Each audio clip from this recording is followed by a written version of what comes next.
ഇന്നിപ്പോൾ ഞാനിവിടെ ഉണ്ടാക്കാൻ പോകുന്നത് പുളിശ്ശേരിയാണ്. അതിനുവേണ്ടി 1/4 കപ്പ് തേങ്ങ ഞാനിവിടെ എടുത്തിട്ടുണ്ട്. പിന്നെ 2 ചുവന്നുള്ളി, 1 വെളുത്തുള്ളിയുടെ അല്ലി, 3 പച്ചമുളക്, 1/4 ടീസ്പൂൺ ചെറിയ ജീരകം, 1/2 ടീസ്പൂൺ മഞ്ഞൾപ്പൊടി. ഇത്രയും ആദ്യം വേണം. ഇത്രയും ആദ്യം അരച്ചെടുക്കണം. ഇതിപ്പം തേങ്ങ അരച്ച് വെച്ചിരിക്കുന്നതാണ്. 1 കപ്പ് തൈര്. ഈ തൈര് 1 കപ്പ് എടുത്തിട്ട് അതിനെ 1 കപ്പ് വെള്ളം ചേർത്ത് നല്ല ലൂസാക്കി എടുക്കുക. നല്ല പുളിയുള്ള തൈര് ഇതിനു വേണ്ടി ഉപയോഗിക്കണം.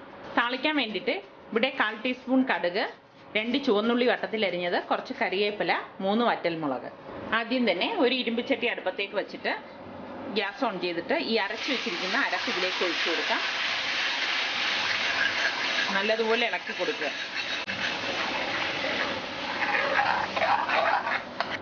തീ കുറച്ച് വെച്ചിട്ട് വേണം ഇളക്കി കൊടുക്കാൻ. പ്രത്യേകം ശ്രദ്ധിക്കേണ്ട കാര്യം, ഈ അരപ്പ് തിളയ്ക്കാൻ പാടില്ല. ഇതിലേക്ക് ആവശ്യത്തിനുള്ള ഉപ്പിട്ട് കൊടുക്കാം. നല്ലതുപോലെ തീ ഒരു മീഡിയം ഫ്ലെയിമിലിട്ട് ഇളക്കി ഒരു 5 മിനിറ്റ് കഴിയുമ്പോൾ ഗ്യാസ് ഓഫ് ചെയ്യണം. ഇതിപ്പോൾ ഗ്യാസ് ഓഫ് ചെയ്ത ശേഷം ഇത് നല്ലതുപോലെ തണുക്കാൻ വെക്കാം. ഇതിപ്പോൾ ഇവിടെ നല്ലതുപോലെ തണുത്തിട്ടുണ്ട്. ഇതിലേക്ക് മോര് ഒഴിച്ചു കൊടുക്കാം. ഇനി ഇത് സെർവിങ് ബൗളിലേക്ക് മാറ്റാം. മാറ്റിയ ശേഷമാണ് താളിച്ചൊഴിക്കുന്നത്. പാൻ അടുപ്പത്ത് വെച്ച് ചൂടാകുമ്പോഴേക്ക് കുറച്ച് എണ്ണ ഒഴിച്ചു കൊടുക്കാം.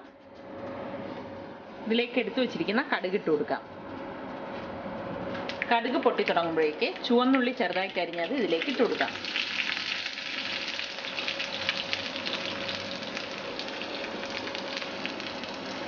ഇതിലേക്ക് വറ്റൽമുളക് ഇട്ട് കൊടുക്കാം.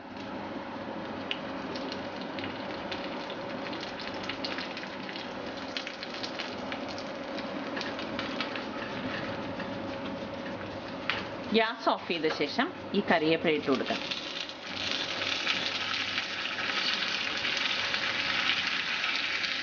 പുളിശ്ശേരിയിലേക്ക് ഈ താളിച്ചത് ഒഴിച്ചു കൊടുക്കാം. വളരെ പെട്ടെന്ന് തന്നെ ഉണ്ടാക്കാൻ പറ്റുന്ന നല്ലൊരു പുളിശ്ശേരിയാണിത്.